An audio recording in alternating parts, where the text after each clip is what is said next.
Welcome back नाज़रीन। कुछ बात कर लेते हैं हुकूमत सिंध की। उसने ये हुक्मनामा जारी किया है, एक हफ्ते की मोहलत दी है। जो बगैर नंबर प्लेट गाड़ियों के मालकान हैं उनको एक हफ्ते का वक्त दिया गया है कि खुद को रजिस्टर्ड करा लें। यानी कि हम बात कर रहे हैं नॉन कस्टम पेड गाड़ियों की, उनको रजिस्टर्ड कराने का कहा गया है एक हफ्ते तक। एक हफ्ते तक कोई कार्रवाई नहीं होगी। एक हफ्ते के बाद ये कैंपेन शुरू होगी और फिर पकड़कर FIR कर दी जाएगी, गाड़ी भी जब्त कर ली जाएगी। और किन किन चीज़ों पर एतराज़ात हैं और कैंपेन का हिस्सा बनेंगी वो चीज़ें, ये तमाम चीज़ें जानते हैं। हमारे साथ इस वक्त crime reporter Haroon Rashid on call मौजूद है। हारून, सबसे पहले जानना चाहूंगा आज की प्रेस कॉन्फ्रेंस के हवाले से जो कि वजीर इत्तलात शर्जील इनाम मेमन ने की है। जी देखिए बिलाल साहब, KPO हमले के बाद आज जो है सूबाई वजीर इत्तलात शर्जील इनाम मेमन एक आगामी प्रेस कॉन्फ्रेंस की है और उन्होंने अपनी प्रेस कॉन्फ्रेंस में कहा है कि कराची के अंदर बगैर नंबर प्लेट के चलने वाली गाड़ियों के मालिकान को हम 1 महीने की मोहलत देते हैं। ये तमाम मालिकान जो है बगैर नंबर प्लेट की गाड़ी के मालिकान को 1 हफ्ते में अपनी गाड़ियां अपने नाम पे कराने की हदायत की है। सूबाई वजीर का मजीद कहना था कि ओपन ट्रांसफर लेटर पर चलने वाली गाड़ियों के मालिकान 1 हफ्ते में गाड़ी अपने नाम पर भी करा लें। इन्होंने उनका मजीद कहना था कि सिंध हुकूमत 1 हफ्ते के बाद से चेकिंग शुरू करेगी और इस दौरान तमाम गाड़ियों को जब्त कर लिया जाएगा। शर्जील इनाम मेमन ने मजीद भी कहा कि असले की नुमाइश गैर कानूनी है। 1 हफ्ते के बाद असले की नुमाइश करने वालों को भी गिरफ्तार किया जाएगा। पुलिस, इनका मजीद भी कहना था कि पुलिस और रेंजर्स फोर्स और सिक्योरिटी गार्ड को बगैर यूनिफॉर्म के असले की नुमाइश की इजाजत नहीं होगी। और तमाम जो दुकानदार है, घर है या गाड़ी किराए पे जो देने वालों को भी जो ना इन्होंने बहुत सख्त हिदायतें जारी की हैं कि इन तमाम का रिकॉर्ड जो है मुतल्लिका थाने में जमा करवाया जाए। लेकिन एक चीज बिलाल साहब बता दीजिए, ये मकान किराए पे या दुकानें किराए पे देने वाले या गाड़ियों को तो इस बार इन्होंने इजाफा किया है, लेकिन इससे पहले जो दुकानें हैं और मकान किराए पे रेंट पे देने वालों का डेटा मुतल्लिका थाने में जमा करवाने की हदायत की गई थी। लेकिन उसमें खातर खौफ हमने देखा कि शुरू में जब हुआ था तो चंद 1-2 दिन तो कुछ टाइम तो ये काम चलता रहा, हफ्ता 10 दिन के, कि जो भी मालिकान मकान होते थे वो मुतल्लिका थाने में रिपोर्ट जो वो जमा करवाते थे एफिडेविट। लेकिन इसके बाद इस चीज को बिल्कुल नजरअंदाज कर दिया गया और पुलिस भी खामोश तमाशा हो गई थी। खास तौर पे इसके अंदर जो पुलिस इंटेलिजेंस है, इनका ज्यादा जिम्मेदारी होती है कि वो इस चीज को मद्देनजर हमारे साथ लाइन पर मौजूद रहिएगा हारून। नाज़रीन, वजीर इत्तलात सिंध शर्जील इनाम मेमन ने आज प्रेस कॉन्फ्रेंस में क्या कहा वो भी आपको सुनवा देते हैं। 1 हफ्ते का टाइम दे रही है सरकार तमाम उन लोगों को जो ओपन ट्रांसफर लेटर पे गाड़ियां चला रहे हैं, क्योंकि पुलिस और हमारे लॉ एनफोर्समेंट एजेंसीज को हुकूमत सिंध ने यह पाबंद कर रही है कि 1 हफ्ते के बाद ये सारी स्नैप चेकिंग शुरू होंगी। अगर आपके पास आप गाड़ी कोई चला रहे हैं जो आपके नाम पर नहीं है और आप ओपन लेटर पे चला रहे हैं तो वो गाड़ी जब्त होगी। अगर वो गाड़ी अप्लाइड फॉर रजिस्ट्रेशन की नंबर प्लेट लगी हुई तो वो जब्त होगी। अगर वो गाड़ी कोई प्लेट नहीं लगी हुई तो जब्त होगी। और ये मुहिम बाकायदा नॉन स्टॉप शुरू की जा रही है। इसमें किसी को किसी किस्म की कोई रियायत नहीं होगी। टिंटेड ग्लास की गाड़ियां जो होंगी उसको भी जब्त किया जाएगा। नाज़रीन, आपने सुना कि शर्जील इनाम मेमन साहब क्या कह रहे थे। हारून, दोबारा कंटिन्यू कीजिएगा और ये भी बताइएगा साथ में कि वज़ीर आला सिंध ने भी आज असम्बली के अंदर बात की है, वो क्या कहते नजर आए आज। सुबह वज़ीर आला सिंध सैयद मुराद अली शाह ने जो है सिंध असम्बली के फ्लोर पर जो है गुज़श्ता दिनों होने वाली KPO हमले के हवाले से और अपनी पॉलिसी बयान में उन्होंने कहा है कि, और इसके अलावा इन्होंने तहकीकात के मुतालिक भी जो है असम्बली को ब्रीफ किया। सिक्योरिटी प्लान के हवाले से वो गाही दी है। वज़ीर आला सिंध ने कहा कि 17 फरवरी को सुबह शाम 7:10 पर दहशत गर्दों ने कराची पुलिस ऑफिस पर हमला किया था।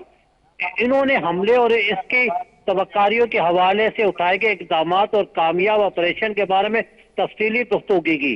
इन्होंने कुछ चीजों पर भी इतराज भी किया। इनका कहना था कि हम इतराफ भी किया है वज़ीर आला सिंध ने इस बात का कि कुछ इंटेलिजेंस कमजोरियां भी हमें सामने आई है, जो कि इसके बाद जो वज़ीर आला सिंध के हदायत पर IG सिंध ने एक कमेटी आला सतह की तश्कील दी थी जो इस KPO के हमले के हवाले से जो तहकीकात कर रही है। उसमें इंटेलिजेंस सिलसिला पर कुछ पुलिस की कोताहियां और कुछ कमजोरियां भी सामने आई हैं। ठीक है। और इन्होंने वज़ीर-ए-आज़म ने इतने असेंबली के फ्लोर पर यह भी कहा, असला इतने बड़े पैमाने पर असला खुद को जेटों के साथ और दस्ती बमों के साथ ये लोग कैसे दाखिल हो गए। ठीक है, इन्होंने ठीक है, बहुत शुक्रिया हारून इस हवाले से हमें अपडेट करने के लिए।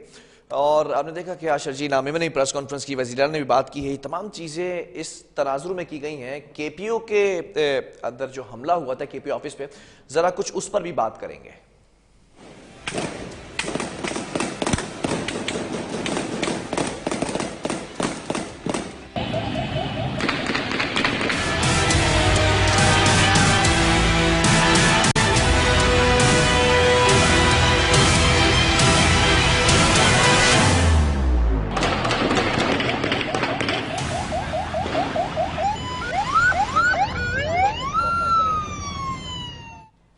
जी नाज़रीन, केपीओ ऑफिस पर हमला जुमे के रोज़ होता है और फिर उसके बाद शुरू होती है तमाम तफ्तीश।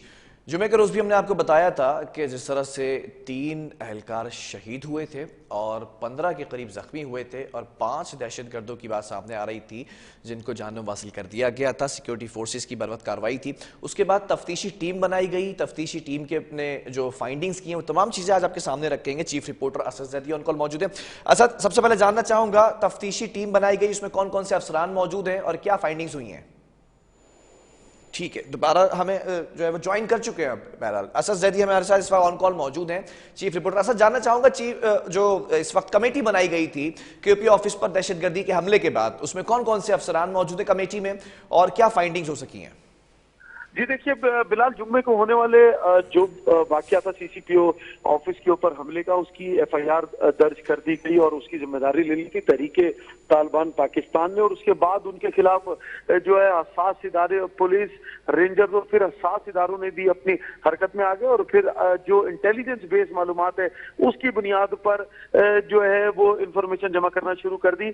इसमें डीआईजी इरफान बलोच साहब ने फिर एक बयान में बताया कि हो सकता है कि हम इस पहलू पर भी गौर कर रहे हैं कि जो हमला हुआ है, सबसे पहले तो हमले का तयन करना था कि किस तरह से ये हमला डिजाइन हुआ, किस तरीके से ये हमला हो गया, इतनी सिक्योरिटी के बावजूद किस तरह से ये लोग वहां तक पहुंच गए और फिर पहुंचने के बाद अंदर दाखिल हो गए। तो उसके लिए ये खदशा जाहिर किया जा रहा है। एक बयान में कहा गया डीआईजी साउथ इरफान बलोच साहब की जानिब से कि हो सकता है कि जो ये हमला हुआ है इसके अंदर से अंदर की तरफ से कोई मदद इनको मिली हो, यानी कि कोई खुद सीसीपी ऑफिस में से कोई मदद इनको मिली हो। देखिए 5 अफराद जहां बाग और 18 जख्मी हुए। दूसरी जानिब इतनी बड़ी तादाद में असला और उसके बाद खुदकश जैकेट पहन के अंदर तक पहुंच जाना, ये भी मायने खेज था और इस पर भी बहुत से सवालात उठ रहे थे। एक तरफ आप स्टैंडिंग कमेटी की बात कर रहे हैं कि जो कि बनाई गई है, जिसके अंदर एक तरफ वफाकी असास इदारों को और उसके साथ साथ जो अफसरान इसमें पेश थे इस पूरे वाक्य को रोकने में, उनके नाम है कि जो इस पे तहकीकात कर रहे हैं। तो दूसरी तरफ वफाकी हसास इदारे पे बीच में हरकत में और फिर सीटीडी ने इसका मुकदमा दर्ज किया। मैं आपको ये भी बताता चलूं बिलाल के जो सबसे अहम चीज ये थी कि जो गाड़ी मिली थी वो जब ये हमला हो गया 7:20 पे इत्तला मिलती है कि सीसीपीओ ऑफिस जो है वो, उसके बाद उसके 45 मिनट बाद जो है वो इदारे उस शख्स तक पहुंच जाते हैं जिसके नाम पर गाड़ी रजिस्टर्ड थी और उसके बाद इदारों ने कुछ मुश्तबा अफराद को अपने गिरफ्त में लिया और उसमें से वो लोग भी शामिल थे, यानी कि तीनों खुद जैकेट में आए थे लेकिन एक फट गया जिसका अभी तक डाटा आईजी सिंध आज खुद कहते दिखाई दिए कि उसके बारे में अभी तक जो है वो आईजी सिंध खुद कहते हुए दिखाई दिए कि उसके बारे में मालूमात नहीं अभी इकट्ठी की जा सकी, लेकिन बाकी जो 2 लोग थे उनके बारे में मालूमात भी इकट्ठी हो गई और फिर इदारे उनकी जो रिहाइश गाहें थी। ठीक है असद, ये भी बताइएगा, मशकूक अफराद को ज़ेरे हिरासत में लेकर नामालूम मुकाम पर मुंतकिल किया गया है, क्या इस वक्त जो है वो इंटेल बेस पर कार्रवाइयां हो रही हैं, छापे मारे जा रहे हैं, उनकी डिटेल्स भी दीजिएगा, ये कौन लोग हैं, कहाँ कहाँ छापे मारे गए? देखिए बिलाल, सबसे पहले तो औरंगी और फिर गुलिस्तान जौहर का नाम आया कि वहां से कुछ मुश्तबा अफराद को गिरफ्त में लिया गया और उसके बाद उन लोगों को भी गिरफ्तार किया गया जो कि मुमकिना तौर पर जराए बताते हैं कि इनके सहूलतकार हो सकते हैं। लेकिन अभी तक इदारे क्योंकि इनके खिलाफ कार्रवाई करते चले जा रहे हैं और फिर ये भी कहा जा रहा है जराए की जानिब से कि 10 से ज्यादा लोगों को गिरफ्त में लिया गया है। अब तक मुश्तबा अफराद को गिरफ्तार किया गया और उनको मालूम मकाम पर मुंतकिल कर दिया जाए। फिलहाल सबसे अहम चीज थी कि जब ये वाकया रूनुमा हुआ तो उस वक्त की वहां की जियो फेंसिंग की गई वफाकी असास इदारों की जानिब से और फिर पुलिस की जानिब से, और फिर पुलिस का एक स्टेटमेंट सामने आया जिसमें ये बताया गया कि उस वक्त 100 से ज्यादा मुश्तबा मोबाइल नंबर थे जिनको ट्रेस किया गया, और उसमें से अब तक 10 से 12 नंबर ऐसे हैं जो ताहाल अब तक इस वाकये के बाद जो है वो ऑन नहीं हो सके। इसके साथ साथ उन हमलावरों को जो सहूलतकार थे उनमें सीसीटीवी की फुटेजेस की मदद से जो मदद मिली उसको भी देखा गया कि मोटरसाइकिल पर सवार भी कुछ लोगों को दिखाया गया कि मोटरसाइकिल पर सवार होकर वो आए और उसके बाद हेलमेट पहने हुए थे वो, और इन सहूलतकारों को जैसे ही एक कार्रवाई का आगाज करने की कोशिश की या ये कार्रवाई शुरू उससे पहले जो है वो चले गए वहां से, तो उनके बारे में भी मालूमात इकट्ठी की जा रही है कि किस तरीके से वो यहाँ तक पहुंचे और वो कौन लोग थे। इसके साथ जो जहां से खारदार तारें काटी गई, ये बहुत एक अहम बात थी जिसकी वजह से ये खदशा जाहिर किया जा रहा है कि ठीक है असद, ये भी बताइएगा पहले तो जिस रोज हमला होता है उस रोज दहशतगर्द मारे जाते हैं, हलाक कर दिए जाते हैं, फिर उसके बाद एक कमेटी बनाई जाती है, लेकिन आज के रोज अगर बात की जाए तो केपी ऑफिस की फाइनल सर्चिंग भी की गई है। कौन कौन सी चीजें बरामद की गई हैं? देखिए बिलाल, जो फाइनल सर्चिंग की गई केपी ऑफिस की उसके अंदर 12 अशिया महफूज की गई हैं।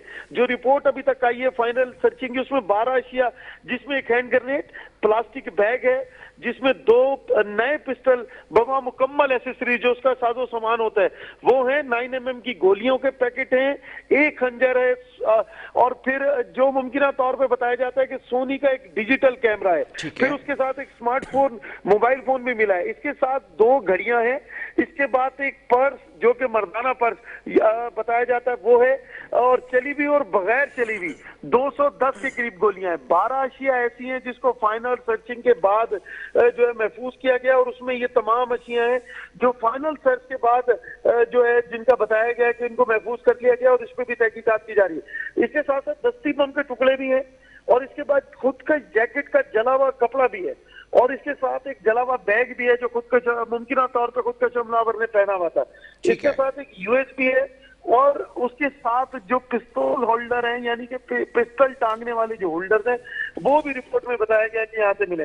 इसके साथ साथ बम डिस्पोजल स्क्वाड ने क्योंकि तमाम चीजें क्राइम सीन से अपने पास महफूज कर ली, और उसके बाद अभी भी तहकीकात जारी है कि किस तरीके से कहां से ये चीजें आई।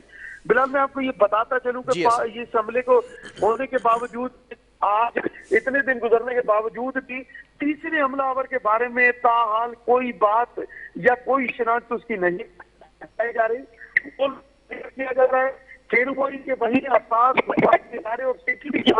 है, बहुत शुक्रिया। चीफ रिपोर्टर असद ज़ैदी हमारे साथ मौजूद थे, और अब तक तीसरे दहशतगर्द की शनाख्त नहीं हो सकी है, जिसके बारे में बारहा बात की जा रही है कि जो गैर मुल्की यहाँ पर मौजूद हैं उनका बायोडेटा बायोमेट्रिक कराया जाए और डेटा कलेक्ट किया जाए, और फिर उसके बाद उनको तारिक वतन भी किया जाए। तमाम चीज़ें कही जा रही थी। बहरहाल वक्फे की तरफ जाएंगे, उसके बाद बात करेंगे। ऑल सिटी ताजिर इत्तेहाद के जनरल सेक्रेटरी को 4 डाकुओं ने दिन दहाड़े लूट लिया, और बड़ी दिलचस्प कहानी है कि किस तरह से मुकदमा दर्ज हुआ और फिर क्या जो है वो मनाजिर थे, मामला थे, उन्हीं से जानेंगे एक वक्फे के बाद।